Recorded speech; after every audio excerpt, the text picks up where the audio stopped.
ఇప్పుడే country delight యాప్ని download చేసుకోండి. Download the country delight app now. నమస్కారం సార్. నమస్కారం. కొన్ని సందర్భాల్లో చాలా మంది నేను ఇరుక్కుపోయానా అని అనుకుంటూ ఉంటారు. ఎందుకు అంటే నేను చేసిన తప్పు పనులు కావచ్చు, లేదు అంటే నా వీక్నెసెస్, దాంతోపాటు నా లూప్ హోల్స్ అక్కడ ఉన్నాయి, నేను ఇంకా అక్కడి నుంచి బయటికి రాలేకపోతున్నాను అనుకునే వాళ్ళు చాలా మంది ఉన్నారు. సో దాని నుంచి ఎలా బయటపడాలి సార్? ఒక ఫస్ట్ ఫార్మోస్ట్ థింగ్, మనని ఎవరైనా డ్యామేజ్ చేయగలరు అనుకుంటే ఎక్కడ డ్యామేజ్ చేస్తారు తెలుసా? మన పరువు అనే ఒక కన్స్ట్రక్ట్ మీద.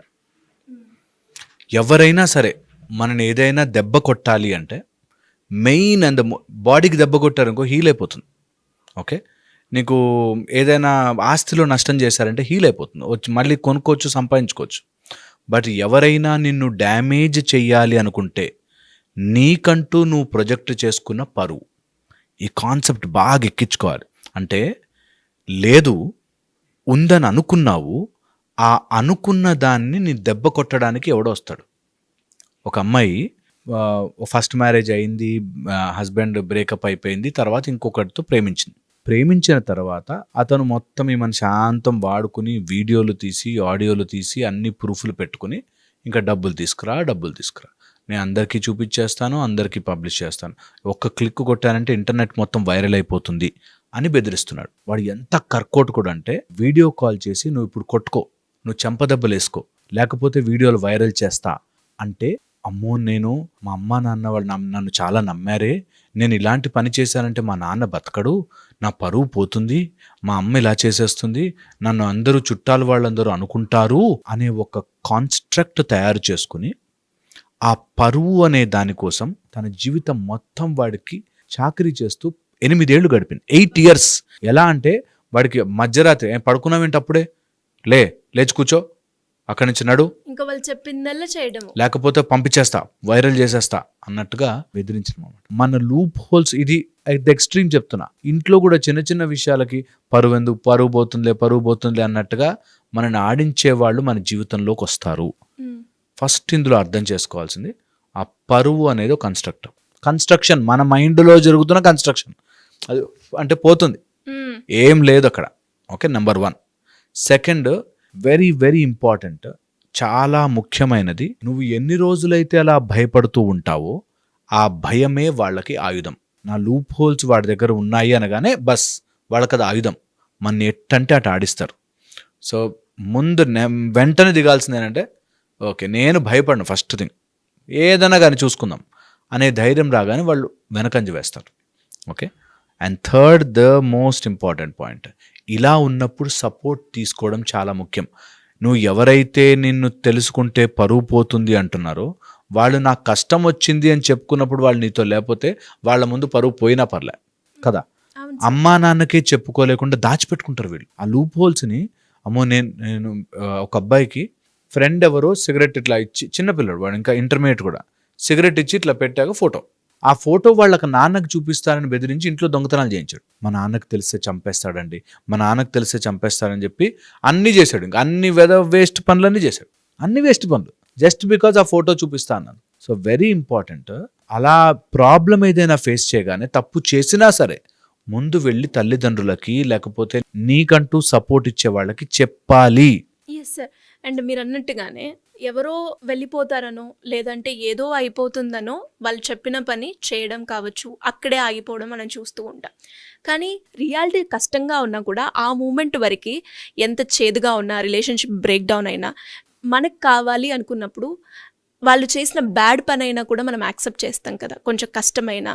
దీన్ని ఎలా చూడాలి అంటారు? చాలా తప్పు తెలుసా, బికాజ్ అది కాపాడుకోవడానికి మనము ఎంతకైనా దిగజారడం చూసావా, దట్ ఈస్ నిన్ను నువ్వు హత్య చేసుకుంటున్నట్టు.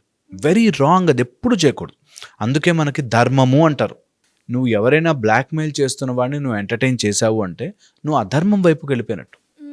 అందుకే ధర్మము సైడే ఉండు, ఏదైనా కానీ ధర్మమే గెలవాలి. ధర్మం ఏంటక్కడ, ఒకడు నీవేవో సీక్రెట్స్ పెట్టుకుని నీ లూప్ హోల్స్ పెట్టుకుని నేను ఆడిస్తున్నాడు అంటే అది అధర్మం. అధర్మానికి నువ్వు సపోర్ట్ చేయకూడదు, చాలా ఇంపార్టెంట్ ఇది. అండ్ దీంతోపాటు ఒకవేళ అలా ఒకసారి ఏదో చేసాం, రెండోసారి చేసాం, ఇంకా అది కంటిన్యూ అవుతూ పోతుంటే మనం ఎప్పటికీ మనలాగా ఉండలేము అన్నది తెలుసుకోవాలి. మాస్క్ వేసుకొని ఇక్కడ ఒకలాగా అంగోల ఇంకొకలాగా బ్రతకలేమది. అది చాలా కంప్రెసివ్గా ఉంటుంది, చాలా చాలా స్టేబుల్ గా ఉండదు. ఒత్తేస్తున్నట్టుగా ఉంటుంది. That's a highest level of torture. అందుకోసమే అది ఎప్పుడు దాన్ని ఫస్ట్లోనే స్టార్టింగ్లోనే మనము బ్రేక్ డౌన్ చేసుకోవాలి. ఓకే, చాలా ఇంపార్టెంట్. దీంతో పాటు ఒకవేళ అట్లా ఏదైనా సిచ్యువేషన్లో ఉంటే, ఈ రోజుల్లో సైబర్ క్రైమ్, నాతో సైబర్ క్రైమ్ ఆఫీసర్స్ ఎంతమంది చెప్తారో, చిన్న విషయానికండి వాడు అప్పుడే నో అనేస్తే అయిపోతుంది. 20 లక్షలు 30 లక్షలు అప్పు చేశాక ఇప్పుడేం చేయాలి? ఒక అమ్మాయి అబ్బాయి మ్యారేజ్ చేసేసుకుని, ఏదో గుడికి వెళ్ళి మ్యారేజ్ చేసేసుకుని, చదువుకున్న పిల్లలు మ్యారేజ్ చేసేసుకుని బేబీ కనేసి, అది కూడా ఇంట్లో తెలియకుండా బేబీ కనేసేసి, ఎప్పుడైనా చెప్దాం. ఇన్ని రోజుల్లో ఏదో ఎప్పటికైనా తెలియాల్సిందే కదా. అది ఫస్టే చెప్పుకుంటే చాలా సేవ్ అయిపోతుంది.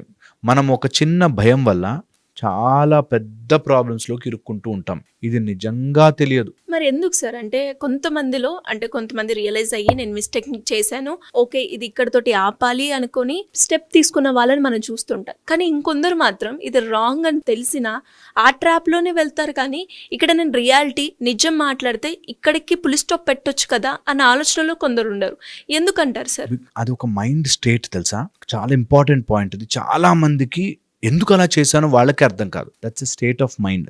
ఒక మైండ్ ఒక జోన్లోకి తీసుకొచ్చి అక్కడ మనతో ఆడతారు గేమ్. ఆ భయంలో, ఆ టెన్షన్లో మనమే ఒక కమ్మేసుకుంటుంది. మన మైండ్లో క్లోజ్ అయిపోయి ఏం చేస్తున్నామో మనకే తెలియదు. చాలా మందికి విషయం చెప్పినా కూడా అర్థం కాదు. లేదు అవుతుంది. లాటరీలో, లేకపోతే ఇంటర్నెట్ ఫ్రాడ్స్లో, లేకపోతే ఇంట్లో జరిగిన ఫ్రాడ్స్లో, లేకపోతే హస్బెండ్ కొడుతూ నార్సిసిస్టిక్గా బిహేవ్ చేస్తున్న ఇంట్లో కూడా ఎందుకు ఆ స్టెప్ తీసుకోలేదు? అదేంటి కాళ్ళతో తంతాడండి గుండెల మీద. అనంటప్పుడు ఎందుకు వింటున్నావు? తెలియదు. ఏదో భయం, ఏదో పిల్లలు ఏమైపోతారు, ఫ్యామిలీ ఏమైపోతుంది, ఇలాగా తెలియని ఒక ఊహని పెట్టుకుని దాంట్లో ఉండిపోతారు. ఇది స్టేట్ ఆఫ్ మైండ్ తామసిక గుణం. అంటే ఇనర్షియాలోకి వెళ్ళిపోయి మైండ్ పనిచేయక. నేను ఎప్పుడు చెప్తాను, 4 రకాల పార్ట్స్ ఉంటాయి మైండ్లో: మనస్సు, బుద్ధి, చిత్తము, అహంకారము. నీ అహంకారముని ఎవరికో తాకట్టు పెట్టి నీ బుద్ధిని వాడకుండా చేసిన రోజున నీ మనస్సు భయపడుతుంది. బాగా గుర్తుపెట్టుకోండి లాజిక్. నీ బుద్ధిని నువ్వు ఎప్పుడు భగవంతుడు తెలివితో పాటు ఇచ్చాడు. తెలివిని ఎప్పుడైతే వాడవో, నీ బుద్ధి ఎప్పుడైతే పనిచేయదో, నీ మనస్సు భయమేసేస్తుంది. చాలా సింపుల్. అది చాలా చాలా సింపుల్. ఇది ఒక దయ్యం ఉంది అంటే నీ బుద్ధి, దయ్యాలు ఎందుకుంటాయి, అసలు చీకట్లో ఎందుకు కూర్చోవాలి, ఇక్కడ రావచ్చు కదా అని నీ బుద్ధి ఆలోచించిన రోజున దయ్యం మాయమైపోతుంది. అలాగే ఏదైనా కష్టం ఉండి, ఒక నార్సిస్టిక్ హస్బెండ్ ఉండి రోజు కారుస్తున్నాడు, వాతలు పెడుతున్నాడు, లేకపోతే తిడుతున్నాడు, టార్చర్ పెడుతున్నాడు అంటే ఎందుకు అని నువ్వు తిరిగి ధైర్యంగా చూడని రోజున, నీ బుద్ధి పనిచేయని రోజున నీ మనస్సు భయపడుతుంది. ఒకసారి మనస్సు భయపడింది అంటే ఆ మనస్సు నీతో అన్ని రకాల పనులు చేయిస్తుంది. అందుకని ఈ 4 అంశాలని అర్థం చేసుకుని ఎప్పుడైతే నీ బుద్ధిని నేను అనే దాన్ని ఎవరికో తాకట్టు పెడతావో అప్పుడు యు ఆర్ లాస్ట్. అలాంటప్పుడు వాళ్ళకి చెప్పిన అర్థం కాదు తెలుసా. ఇది ఎందుకు మీరు అన్నంత ఈజీ కాదు సార్ అంటారు. మా దగ్గరకు వచ్చి నేను 15-20 ఇయర్స్ నుంచి చూస్తున్నారా బాబు, చెయ్యి, సింపుల్ థింగ్ చేయలేరు. మీకు చెప్పడం ఈజీ సార్, అక్కడ కూర్చుని చెప్పడం easy boss. My God, try చేయండి బాస్, ట్రై చేయండి. నీ మనస్సుని, నీ బుద్ధిని, నీ నేను అనే ఒక దాన్ని కరెక్ట్గా కనుక నువ్వు అనలైజ్ చేసుకోగలిగితే అన్నీ సెట్ అవుతాయి. ఇది ఆ టైంలో వెలగదు, నాలాంటి వాడు చెప్పినా ఎక్కదు. అండ్ ఆ ప్రాబ్లం వచ్చాక అందులో ఇరుక్కుపోయి చాలా దూరం వెళ్ళాక వెలుగుతుంది. అయ్యో ఏంటి ఇలా చేశాను అని. అందుకోసమే be very very careful. Loop holes దొరికినా సరే, తప్పులు మానవులందరూ తప్పులు చేస్తారు, మనుషులందరూ చేస్తారు. ఏదో జరిగిపోతుందేమో అనే చీకటిలో నీకు కనిపించని దాని గురించి నువ్వు ఆలోచించి ఈరోజు జీవితాన్ని పాడు చేసుకోవద్దు.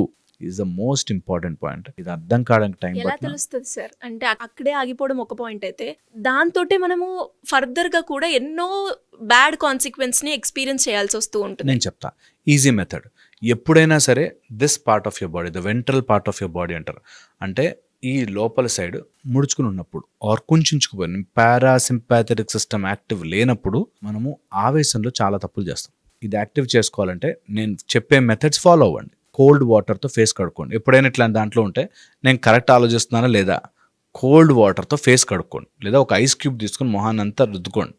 ఓకే, ముందు మేల్కొనండి. Okay, first. సెకండ్ వచ్చేసి ఎంత కుదిరితే అంత ఒక గుడి దగ్గరికి వెళ్ళి ఒక చిన్న దీపం పెట్టుకుని, ఒక ఆవు నెయ్యి దీపం పెట్టుకుని కూర్చుని see what is stopping you. మీకే తెలుస్తుంది మీ ఆలోచనలో ఉండే ఏదో దాన్ని బతికించడానికి మీరు బాధపడుతున్నారు. మీ ఆలోచనలో ఉండే ఏదో, ఒక ఆమె తన్నులు తింటూ ఉంటుంది, హస్బెండ్తో కొడుతూ ఉంటాడు, వాడు తాగేసి వస్తాడు, ఏ పని చేయడు. ఎందుకంటే కూతురు భవిష్యత్తు ఏమవుతుంది నేను, వాట్ నాన్ సెన్స్, వాడు రోజు తంతుంటే నీ కూతురు భవిష్యత్తు బాగుపడిపోతుందా, హౌ సిల్లీ ఈజ్ దట్ అనే ఆలోచన రానివ్వకుండా ఉంటుంది కదా. దీపం పెట్టుకుని కూర్చో, అక్కడ ఆలోచించు. వీడు రోజు కొడుతుంటే నా కూతురు భవిష్యత్తు బాగుపడుతుందని ఎట్లా అనుకుంటున్నా.